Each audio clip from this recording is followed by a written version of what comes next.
नमस्कार साथियों, मैं मनीष भारती संस्कृति आइस प्लेटफॉर्म पर आप सभी का स्वागत करता हूं। साथियों, जैसा कि आप जानते हैं, देश में 18वीं लोकसभा का चुनाव चल रहा है।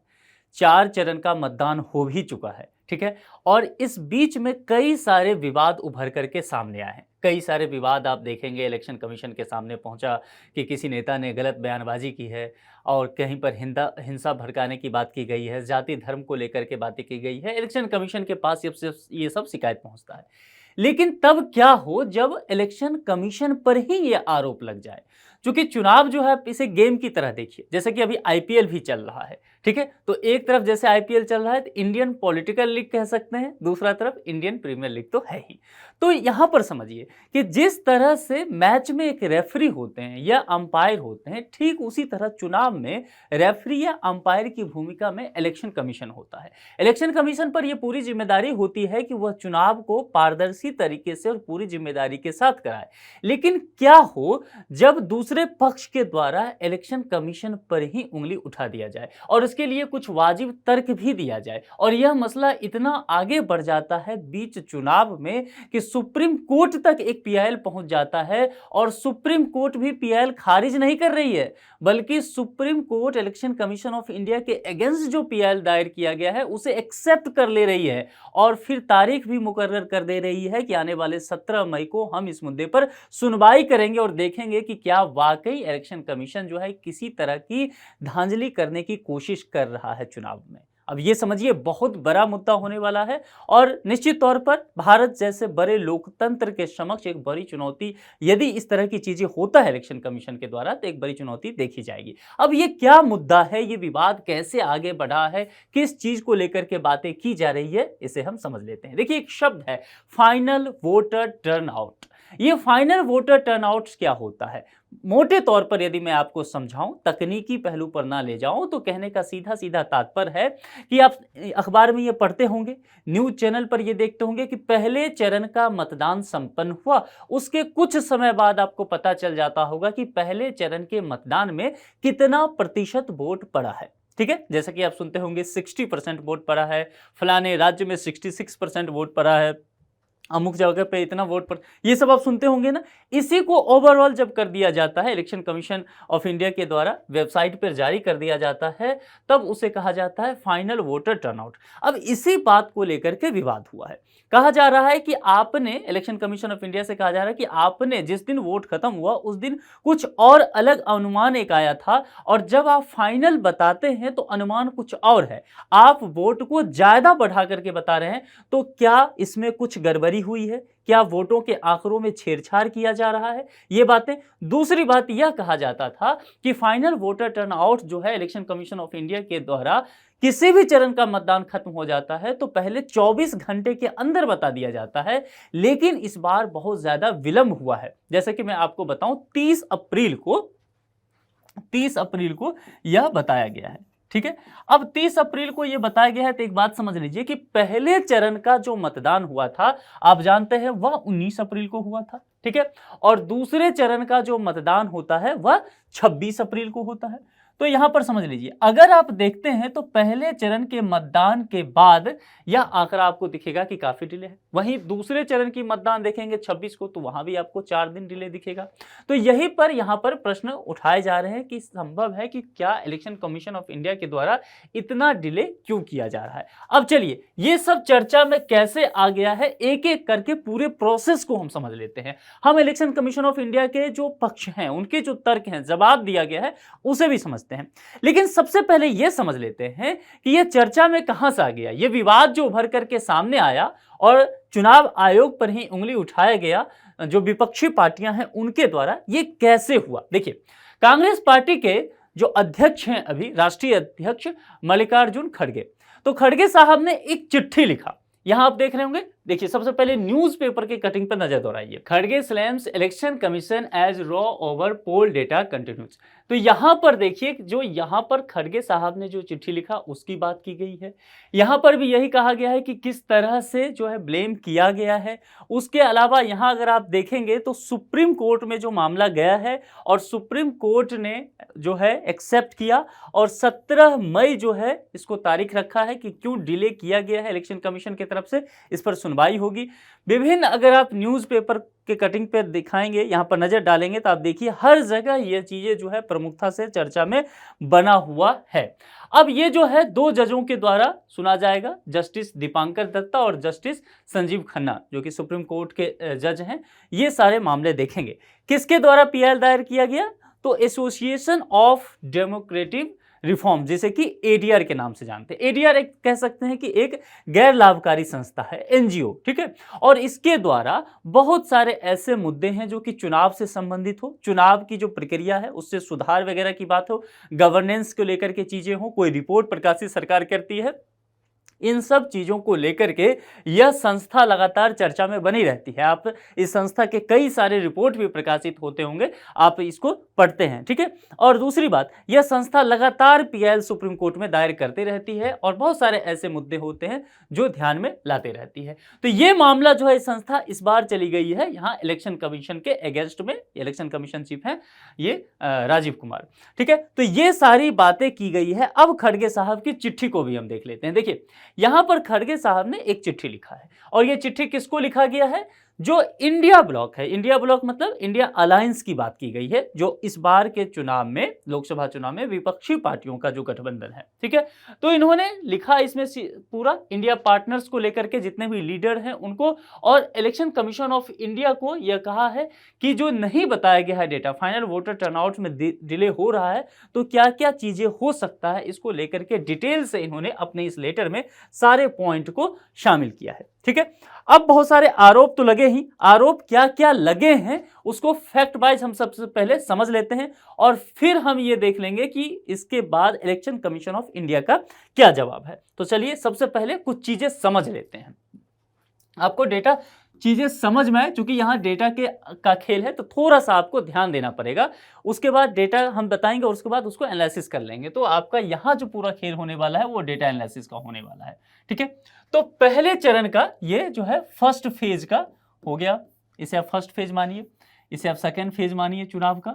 ये जो होता है फर्स्ट फेज का चुनाव जो होता है वह 19 अप्रैल को हो रहा है और सेकेंड फेज जो है वह 26 अप्रैल को हो रहा है।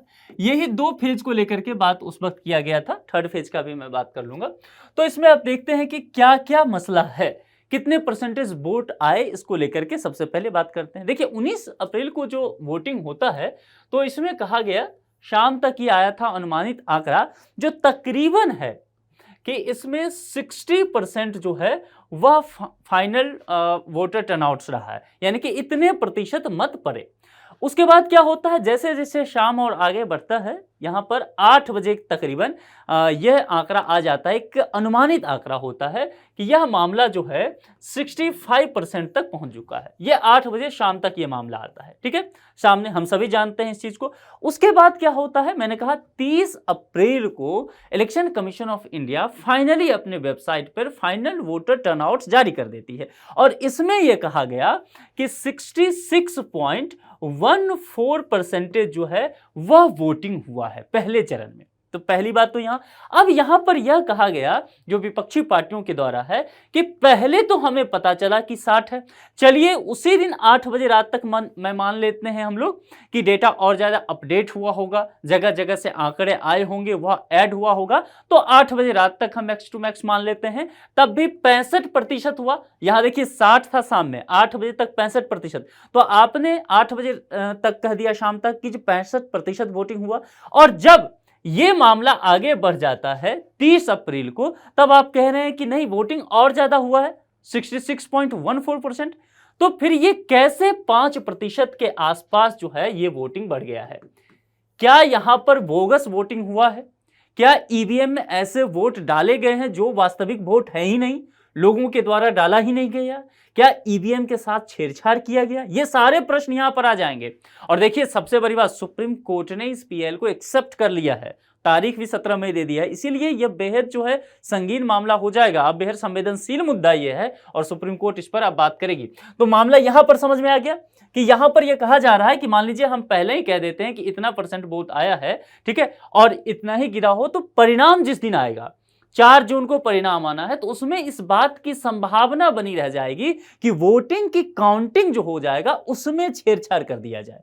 मामला समझ में आ रहा है? यानी कि अगर मान लीजिए वोटिंग हुआ ही है 60% और चुनाव आयोग लेट एक आंकड़ा दे रही है, जानकारी लेट दे रही है, 10-12 दिन का समय ले रही है, दूसरे चरण के चुनाव के बाद भी 4-5 दिन समय ले रही है, जबकि 24 घंटे के अंदर यह आंकड़ा बता देना होता है और इस बार ऐसा नहीं हुआ है। ठीक है, तो ये जो विलंब हुआ है, तो क्या इस विलंब की कोई वजह है?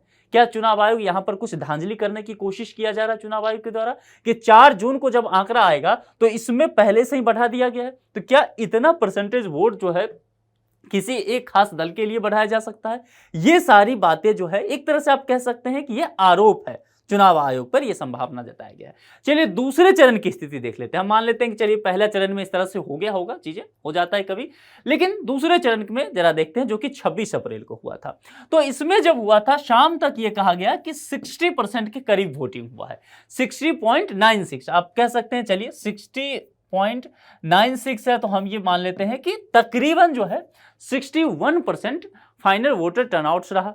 लेकिन जब 30 अप्रैल को यह आंकड़ा जारी किया गया चुनाव आयोग के द्वारा तो इसमें 66.71% जो है यह मामला सामने आया।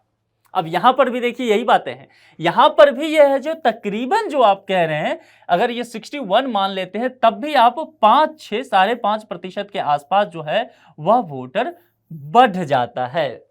फाइनल वोटर टर्नआउट यहां भी बढ़ता हुआ नजर आ रहा है और ये अच्छा खासा आंकड़ा है। ये 2 चरण में ये चीजें देखने को मिला है, क्योंकि 30 अप्रैल तक, ये अभी 30 अप्रैल को 2 चरण का जारी हुआ था। अब तो थर्ड फेज का भी जारी हो गया है। थर्ड फेज में जो पहले बताया गया था कि 64% के आसपास है, 64.4% के आसपास, लेकिन ये आंकड़ा और थोड़ा बढ़ करके जो नेक्स्ट डे इंप्रूव हुआ उसमें 67 बताया गया, इसमें 67.33% के आसपास ये मामला आया है।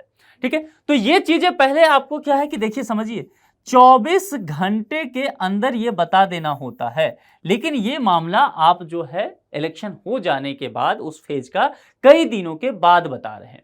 ये आरोप चुनाव आयोग पे है। अब ये मामला आप समझ गए ना कि यहां पर धांधली की क्या संभावना हो सकता है। फाइनल डे 4 जून को जब काउंटिंग होगा, मान लीजिए वास्तविक वोट जो है 6 लोगों ने ही डाला है, ठीक है, और 10 वोट मान लेते हैं हम है कहीं पर, या 100 मान लीजिए 100 वोट है, और फाइनल जो है वह 60 लोगों ने ही वोट डाला है, लेकिन इलेक्शन कमीशन ऑफ इंडिया कहे कि नहीं 70 लोगों ने वोट डाला है, तो फाइनल 60 ही हुआ था, 60 लोगों पर काउंटिंग होना था, तो 10 वोट की संभावना फाइनल डे बच जाता है। तो ये जो +10 यहां पर हो जाएगा, ये 70 तक पहुंचने के लिए ये संभव है किसी खास पार्टी में जा सकता है। ये 10 एक्स्ट्रा वोट सिर्फ उसी पार्टी को चला जाएगा, तो यहां पर उस एक खास पार्टी की जीतने की संभावना बढ़ जाएगी उसके कैंडिडेट को। समझ रहे हैं? तो ये यहां पर सारी बातें कही गई है, यही आरोप लगा है। अब इस पर क्या होगा ये चीजें सुप्रीम कोर्ट अभी तय करेगी। लेकिन अब समझिए इलेक्शन कमीशन ऑफ इंडिया ने इसको लेकर के जवाब भी दिया है। जवाब जो दिया है वह जवाब जो है उसको लेकर के कहा गया कि यह बहुत संतुष्टदायक जवाब नहीं रहा है, क्योंकि इलेक्शन कमीशन ऑफ इंडिया ने जो चीजें बताई है उसने कहा कि देखिए शुरुआती डेटा जो हम जारी करते हैं शाम के 6 बजे तक का, 7 बजे तक का, उसके बाद क्या होता है जब भी आप अगर कभी आप वोटिंग करने गए हों, जैसे कि ये लोग वोटिंग करने जा रहे हैं और मान लीजिए ये एरिया है, तो ये पूरा एक बड़ा सा बूथ का एरिया होता है, तो उस एरिया में जैसे मान लीजिए एंट्री हो गया, किसी जगह पर यह तय कर दिया गया कि यहां पर इलेक्शन होना है और ये लोग देख रहे हैं, ये जो आ गए इस बूथ पर, तो मान लीजिए यहां पर कर दिया गया कि 7 बजे तक यहां चुनाव हो सकता है, कहीं कहीं 6 बजे तक रखा जाता है, कहीं पर 5 बजे, वो इलेक्शन कमीशन ऑफ इंडिया पर डिपेंड करता है कि सुरक्षा के दृष्टिकोण से क्या समय तय किया जाता है। तो मान लीजिए इसको 7 को हटा करके मैं कर देता हूं कि कोई संवेदनशील एरिया है, जैसे कि नागालैंड का मान लीजिए, ठीक है, अब सपा वहां लागू है तो थोड़ा उग्रवाद की समस्या है, तो इलेक्शन कमीशन ऑफ इंडिया ने कहा कि देखिए यहां पर सवेरे 6 बजे से ही वोटिंग शुरू हो जाएगा और शाम के 5 बजे तक वोटिंग चलेगा। ये बातें यहां पर कहा गया। अब क्या होता है कि शाम के 5 बजे तक वोटिंग होना है, लेकिन क्या होता है कि 4:55 पर, समझ रहे हैं, ध्यान से देखना है, 4:55 पर बहुत सारे लोग जो है आ जाते हैं वोटिंग डालने, वो डिले हो जाते हैं किसी वजह से, जॉब सभी आए होंगे ऑफिस से और वो वोटिंग करने आते हैं, और मान लीजिए ऐसे लोगों की संख्या जो है उस एक बूथ पर 150-200 मान लीजिए, तो उस एक डिस्ट्रिक्ट की स्थिति अगर देख लीजिए तो उस डिस्ट्रिक्ट में हो सकता है कि ऐसे 1000 लोग हो जाएं, फिर उसको उस स्टेट के लेवल पर चलिए तो वहां हो सकता है ऐसे 10,000 लोग हो जाएं, पूरे देश में ये आंकड़ा देखिए तो संभव है 1 लाख वोटर हो जाए। समझ में आ रहा है ना कि कैसे कैसे डेटा आगे बढ़ रहा है। तो ये लोग 4:55 पे आ गए, कुछ लोग 4:50 पे, कुछ लोग 4:45 पे आए, मतलब समय से वोटिंग खत्म होने वाला टाइम था उससे कुछ ही पहले आए। ठीक है, अब ये जब यहां पहले आ जाएंगे, जो कैंपस है इस कैंपस में इनकी एंट्री यदि हो जाती है तो ध्यान रखिए इन्हें वोटिंग कराया जाएगा।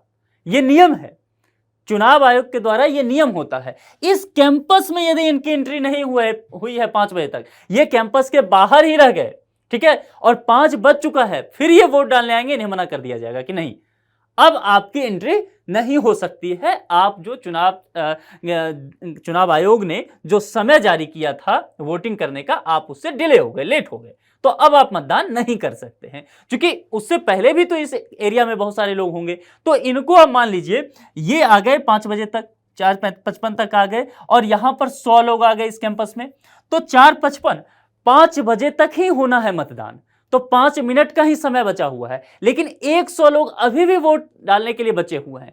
एक व्यक्ति को वोट डालने में मिनिमम 5 मिनट भी लगता है, तो उसके हिसाब से समझ लीजिए ये 500 मिनट बढ़ जाएगा आगे मामला। समझ में आ रहा है? जल्दी जल्दी भी खींचा जाता है तो संभव है जो 1 घंटा का आंकड़ा बढ़ जाए, 1.5 घंटा और यहां पर बढ़ाना पड़ जाए। ये जो 5 है ये बढ़कर के 7 बजे तक चुनाव होगा। हाँ, बस ध्यान रखना है कि जो लोग इस कैंपस में है अब वही वोट डालेंगे, बाहर वाले लोगों को वापस कर दिया जाएगा। तो यहां पर ये चुनाव आयोग ने यह भी कहा कि देखिए शुरुआती चरण में क्या होता है ना कि हम ये 5 बजे तक का आंकड़ा जारी कर देते हैं, न्यूज चैनल वगैरह पर आप लोग देख लेते हैं, हम अपने वेबसाइट पर भी इसे अपलोड कर देते हैं। चुनाव आयोग ने पिछले 2019 के इलेक्शन में ही एक ऐप जारी किया था, उस ऐप पर भी ये सभी चीजें चला जाता है। लेकिन यही फिर देख रहे हैं डेटा का कैसे होता है कि हमारे पास ये जानकारी जो है ये इतने 5 बजे तक का देना होता है, लेकिन ये लोग भी तो अंदर हैं, इनको भी तो वोट कराना है, इनका वोट जो अपडेट है वो 7 बजे तक होगा। एक मामला तो ये हो गया। तो इन्होंने कहा कि देखिए आगे और बढ़ सकता है। इन्होंने जो ये आंकड़ा भी दिया है ना, ये आंकड़ा जो मैं आपको बताया हूं अभी कि अभी जो फाइनल वोटर टर्नआउट आया है ये 66.14% फर्स्ट फेज का और सेकेंड फेज का 66.71% जो है सेकेंड फेज का। चुनाव आयोग के द्वारा यह कहना है कि जिस दिन काउंटिंग होगा 4 जून को, आप इसमें भी और बढ़ोतरी देख सकते हैं। अब यही समस्या का और कारण बन रहा है विपक्षी पार्टियों के द्वारा कि भाई एक तो आपने इतना समय लिया, इस बार 10-10 दिन बाद आप बता रहे हैं कि वोटिंग परसेंटेज कितना रहा है फाइनल, और उसमें भी आप कह रहे हैं कि काउंटिंग दिन और बढ़ जाएगा, फिर तो हमें आप पर संदेह है कि आप क्या कहना चाह रहे हैं। यहां पर बहुत सारी चीजें चुनाव आयोग ने कहा कि देखिए हम ये मान के चलते हैं कि 1 से 4-5% तक जो है वोटिंग वो बढ़ जाता है, ऐसा देखा गया है। ठीक है, अब इसका ये तर्क भी देते हैं, जैसे कि इन्होंने कहा कि देखिए कई बार क्या होता है जो रिटर्निंग ऑफिसर होते हैं जो वहां पर मतदान वगैरह कराते हैं, ये अधिकारी डेटा को लेट अपडेट करते हैं। अब ये लेट अपडेट करेंगे तो हमारे पास भी लेट जानकारी आएगा। जैसे कि मैं आपको उदाहरण देकर के बताऊं, सिक्किम में किसी एक सीट पर मतदान हुआ है, हिमाचल प्रदेश के मंडी लोकसभा क्षेत्र में हुआ है, केरल के वायनाड में हुआ हो, ठीक है, कश्मीर के पुलवामा में हुआ हो, जगह तो समझते चलिए। अब ऐसे जगह जो इंटीरियर है, पहाड़ी क्षेत्र है, तो अब क्या होगा वहां पर जो रिटर्निंग ऑफिसर वोटिंग लेते हैं 7 बजे तक, वो क्या होता है वहां पर इंटरनेट की समस्या है। ठीक है, वहां पर समस्या क्या है कि लाइट चला गया, ठीक है, वहां पर उस एरिया को लेकर के इश्यूज है कि वहां पर ज्यादा देर अगर चुनाव इलेक्शन हो गया है तो ईवीएम मशीन लेकर के लेट नहीं रुकना चाहते हैं रिटर्निंग ऑफिसर जो वहां पर, वो चाहते हैं कि जो बटालियन है आर्मी की उनके साथ वो सेफ डिस्ट्रिक्ट हेडक्वार्टर तक पहुंच जाए ताकि ईवीएम सुरक्षित हो जाए, ऐसे जगह जहां उग्रवाद वगैरह की हिंसात्मक गतिविधि की समस्या बनी रहती है। तो क्या होगा, मशीन में भी तो इशू आ जाता है, संभव है जो वीवीपैट उसमें कुछ संभव आ जाए, कंट्रोल यूनिट में कुछ आ जाए, ईवीएम में कुछ प्रॉब्लम आ जाए, ये सारे चीज फाइनली क्या होता है डिले कराता है, टाइम टेकिंग प्रोसेस है। तो हमने तो कहा कि आपसे कि हम 7-8 बजे तक डेटा दे देंगे, लेकिन इन सभी वजहों से, ह्यूमन एरर के वजह से, टेक्निकल ग्लिच के वजह से टाइम पीरियड आगे बढ़ जाता है। ठीक है, तो ये डेटा हम भी नहीं अपडेट कर पाते हैं। और यहां भी इलेक्शन कमीशन ने कहा कि कई बार तो क्या होता है कि हम अगले 2-3 दिन बाद डेटा कुछ अपडेट करते हैं। क्यों? क्योंकि रिटर्निंग ऑफिसर जो है वह मान लीजिए इंटीरियर एरिया में है, कहीं भी आप रख लीजिए, जैसे कि मेघालय के किसी पहाड़ी पर वो लेने गए हैं वहां पर लोगों से मतदान, और वो फिर वहां से लेकर के आ रहे हैं चीजें। जैसे कि मैं यहां पर आपको कुछ तस्वीरों के माध्यम से भी देखिए कहां कहां जा रहे हैं चुनाव के कर्मचारी। देखिए ये भारतीय लोकतंत्र की खूबसूरती है कि एक वोटर भी कहीं है ना तो चुनाव पूरी प्रोसेस उसके लिए काम करता है, चुनाव आयोग वहां तक कर्मचारियों को भेजती है। अब जरा देखिए कितना दुर्गम रास्ता है ये, है ना, लेकिन यहां पर मशीन को, इतना भारी मशीन को उठा करके पूरा वो जो वोटिंग ऐसे डालने जाएंगे तो पूरा घेरा होता है, ये सब प्रोसेस लेकर के ये कर्मचारी चल रहे हैं। इसमें वीवीपैट है, इसमें कंट्रोल यूनिट है, इसमें ईवीएम मशीन है, सारी व्यवस्थाएं रखी गई है, जो फाइल्स उनको दिए गए सब उठा के चलते हैं। ये देखिए यहां पर कैसे ये नदी पूरा पार कर रहे हैं, ये देखिए नाव के माध्यम से जा रहे हैं, ये देखिए यहां पर घोड़े पर ये सारा सामान रख करके ये किस तरह से जा रहे हैं, जंगलों से गुजर रहे हैं। ठीक है, अब इतना दुर्गम एरिया कई बार होता है, आप ये सोच सकते हैं जंगल में इंटरनेट चलेगा? तो चुनाव आयोग ने यही समझाया है कि भाई हम कैसे करें, फिर इसमें आप ही बता दीजिए। हम अपडेट करने वहां रिटर्निंग ऑफिसर बैठा, पता चला लाइट चला गया। अब ये जा सकता है, देश में हर जगह, तो दिल्ली में आप रह रहे हैं वहां तो लाइट मिल नहीं रहा है, तो फिर आप ये कैसे कह सकते हैं कि जो मेघालय में 24 घंटा लाइट रहेगा, किसी ग्रामीण एरिया में, आप जिस गांव से आते हैं वहां सोचिए क्या 24 घंटा लाइट है, तो वहां लाइट जा सकता है। तो फिर इन सब परिस्थिति में क्या होता है, कई बार सर्वर नहीं काम करता है, डिले हो जाता है, तो डेटा डिले हो सकता है। ये बातें अभी भी चुनाव आयोग के द्वारा कहा गया है कि 1 से 4% तक हम लोग मान के चलते हैं कि डेटा वेरी कर जाता है। अच्छा एक बात और भी समझिए कि बैलेट से भी तो होता है चुनाव, बैलेट पेपर से भी होता है। बहुत सारे मतदान कर्मी हैं, बुजुर्ग व्यक्ति हैं, है ना। इस बार तो किया गया कि 80 या 85 है, एक बार देख लीजिएगा, शायद 80 है कि 80 वर्ष से अधिक के बुजुर्ग हैं तो वो उन्हें घर जा करके लिया जाएगा उनसे। ठीक है, तो ये चीजें अब वो बैलेट से डाले हैं, तो इसके वजह से क्या होगा, उसकी काउंटिंग बाद में होगी। वो आंकड़ा तो अभी ऐड ही नहीं हुआ है, ये तो जो ईवीएम था ये वाला ऐड हुआ है, तो वो फाइनल डे पे ऐड होगा बैलेट वाला, जब काउंटिंग होगी उस दिन, तो ये आंकड़ा और ज्यादा बढ़ जाएगा। अब इन सब चीजों को लेकर के परेशानी हो रहा है। दूसरी एक और बात महत्वपूर्ण है, उसे समझ लीजिए। एक बात और क्या है, एक फॉर्म होता है दरअसल, तो चुनाव आयोग ने उस फॉर्म को लेकर के भी चर्चा किया। उस फॉर्म का नाम है 17C, एक फॉर्म होता है ये। जो इस फॉर्म की खासियत ये है कि ये कैंडिडेट को दे दिया जाता है, जो भी वहां के उम्मीदवार होते हैं चुनाव के बाद उसको दे दिया जाता है। इसमें सारा चीज होता है कि ईवीएम नंबर होता है, कितना वोटिंग उसमें गिरा है, कितने बजे तक कितना वोटिंग परसेंटेज हुआ है। तो चुनाव आयोग ने कहा कि आपके सभी कैंडिडेट को तो हमने ये आंकड़ा दे दिया है। उस वक्त वो देख रहे थे, वो उस वक्त तो बूथ पे थे, तो उन्होंने तो कोई आपत्ति तब नहीं दर्ज कराया था, बाद में ये आप चीजें कह रहे हैं, तो इससे आप मैच करके देख सकते हैं। ये सब बातें तो हुई, लेकिन यहां पर इलेक्शन कमीशन ने जब जवाब दिया खड़गे साहब के लेटर का, उस पर रिस्पॉन्स दिया, तो वो रिस्पॉन्स देते हुए कुछ सख्त भाषा का इस्तेमाल कर लिया गया। अब सख्त भाषा का इस्तेमाल कहने का तात्पर्य कह सकते हैं कि यहां पर चूंकि चुनाव आयोग क्या है, एक संस्था, एक इंस्टीट्यूट है, तो होना यह चाहिए था कि जो जवाब मांगा गया, जो आरोप लगे इलेक्शन कमीशन ऑफ इंडिया पर, उसका तार्किक रूप से बस जवाब देना था। लेकिन इन्होंने जवाब देते हुए कुछ बातें ऐसी बोल दी है, ऐसा जवाब देते हुए कह दिया है, जो निश्चित तौर पर लगता है कि थोड़ा सा उस तरह की भाषा का इस्तेमाल नहीं करते तो ज़्यादा अच्छा। जैसा कि इन्होंने कहा कि जो कांग्रेस पार्टी है या विपक्षी पार्टी है, ये गलत फहमी लोगों में बढ़ा रहे हैं, ये जो है इस तरह से काम इलेक्शन में किया करते हैं। तो भाषा ऐसी लग रही है जैसे कि विपक्षी पार्टी के द्वारा कहा जा रहा है, समझ रहे हैं, ऐसा लग रहा है कि कोई राजनीतिक पार्टी बोल रही हो इनके मुंह से। तो ये समस्या है। तो इन लोगों ने कहा कि भाई आप इस तरह की भाषा का कैसे इस्तेमाल कर सकते हैं, लोकसभा चुनाव चल रहा है, देश की तमाम विपक्षी पार्टी आपसे कुछ जवाब मांग रही है, आप पर जो है एक बहुत बड़ा प्रश्न आपके पूरे मनसे पे उठा हुआ है। आपने 24 घंटा में जानकारी ना दे करके आप 12-15 दिन बाद जानकारी दे रहे हैं, सेकेंड फेज का इलेक्शन होने के बाद भी 4 दिन दे रहे हैं। तो ये है, तो आपने इस तरह का भाषा का क्यों इस्तेमाल किया। अशोक गहलोत जो राजस्थान के मुख्यमंत्री भी रहे हैं, तो इन्होंने देखिए पूरी तरह से वही बातें सब लिखा है। जयराम रमेश कांग्रेस पार्टी के वरिष्ठ लीडर हैं, इन्होंने भी यही हैरानी जताई है कि चलिए जो तर्क पूछा गया है, जो आरोप लगा है, वो तो बात की चीज है, पर जो आप जवाब दे रहे हैं, जिस भाषा का इस्तेमाल कर रहे हैं, आप, तो वो बहुत संदेह हमें देता है कि आप फिर किसकी बातें बोलना चाह रहे हैं। और फिर ये मामला यहां पर नहीं रुकता है और फिर मामला पहुंच जाता है कहां पर, जो है सुप्रीम कोर्ट में। अच्छा, एक टर्म और है, उसे भी समझ लीजिए, मैं चाह रहा हूं कि उसे भी बता ही दूं। एक शब्द होता है P+1 और एक शब्द होता है P+2। ये इलेक्शन प्रोसेस जो होता है ना, इलेक्शन प्रोसेस, उसमें इस शब्द का कई बार इस्तेमाल होता है। इसका भी जो संबंध है इस टर्म का, वो भी फाइनल वोटर टर्नआउट से ही है। इसका मतलब ये होता है कि P+1 यानी कि पोलिंग डे जो होगा, जो भी पोलिंग डे हुआ, जैसे कि 19 तारीख हुआ, यहां पर 19 अप्रैल हुआ पोलिंग डे, तो ये हुआ P, और इसमें +1, तो ये +1 जो है वह डे हो जाएगा। यानी कि पोलिंग डे से एक्स्ट्रा एक दिन समय लग सकता है फाइनल वोटर टर्नआउट्स बताने में, यानी कि 20 अप्रैल तक जा सकता है।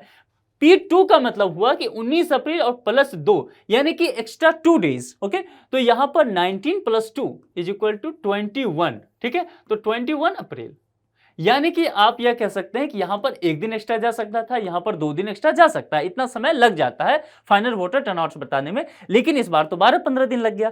तो यही बातें यहां पर कही जा रही है। एक तो इनके जवाब देने का लहजा पर एक हो गया है कि आपकी जिम्मेदारी है कि आप जो है लोकसभा चुनाव 2024 को पूरी पारदर्शी ढंग से तटस्थ होते हुए स्वतंत्र और निष्पक्ष चुनाव कराएं। क्योंकि देखिए, चुनाव आयोग का क्या काम है? चुनाव आयोग का अगर आप काम यह कहते हैं कि उसका काम है कि चुनाव करवा लेना, तो फिर आप जिम्मेदार नागरिक नहीं है, फिर आप गलत जवाब दे रहे हैं। चुनाव आयोग का यह काम है कि स्वतंत्र और निष्पक्ष चुनाव कराना, ध्यान रखना है, तटस्थ रहना एक संस्था के रूप में। और यहां पर यह संदेह जो है बन रहा है, तो ये चीजें जो है ये क्रिएट हो रही है कि क्या किस तरह से प्रोसेस हुआ, इसकी बातें हमने पहले ही बता दिया कि किस तरह से हो रहा है। देखिए, ये गर्व करने का विषय भी हमारे लिए है कि किस तरह से चीजें आगे बढ़ रही है। अब देखना यह होगा कि 17 मई को सुप्रीम कोर्ट इस मुद्दे पर क्या कहती है, इलेक्शन कमीशन ऑफ इंडिया को नोटिस देती है, क्या जवाब मांगती है।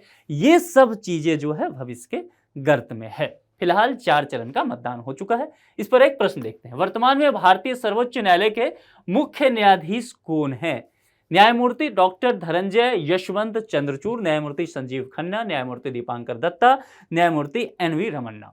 तो इस 4 में से कोई एक जवाब सही होगा। जो भी जवाब आपको सही लगे कमेंट बॉक्स में जरूर लिखिए। आप इस पूरे प्रोसेस पर क्या सोचते हैं? ये जो फाइनल वोटर टर्नआउट देने में इलेक्शन कमीशन ऑफ इंडिया ने 10 दिन से अधिक का समय ले लिया पहले फेज, और 4 दिन का समय ले लिया दूसरे फेज में, क्या आपको लगता है कि वाकई इलेक्शन कमीशन ऑफ इंडिया कुछ छुपा रही है, जैसा कि विपक्षी पार्टियों ने कहा कि धांधली करने की कोशिश की जा रही है? क्या आप इस बात से सहमत हैं, या आपको भी लगता है कि हाँ, जो इलेक्शन कमीशन ऑफ इंडिया ने जवाब दिया है वह सही है, संतुष्टदायक है, समय लग जाता है, इंटरनेट वगैरह का कनेक्शन चला जाता है? जो भी आपके विचार हैं वह कमेंट बॉक्स में जरूर लिखिए। और दूसरा बात यह भी बताइए, आपको क्या लगता है सुप्रीम कोर्ट में क्या होने वाला है 17 मई को? क्या पूरे इलेक्शन पर ही प्रश्नवाचक चिन्ह लग जाएगा? चुनाव आयोग क्या बचा पाएगी खुद को? ये सारी बातें जो है कमेंट बॉक्स में जरूर लिखिए। आज के इस लेक्चर में इतना ही रखते हैं। यदि अभी तक संस्कृति आईएएस चैनल को आपने सब्सक्राइब नहीं किया है तो प्लीज सब्सक्राइब जरूर कर लीजिए।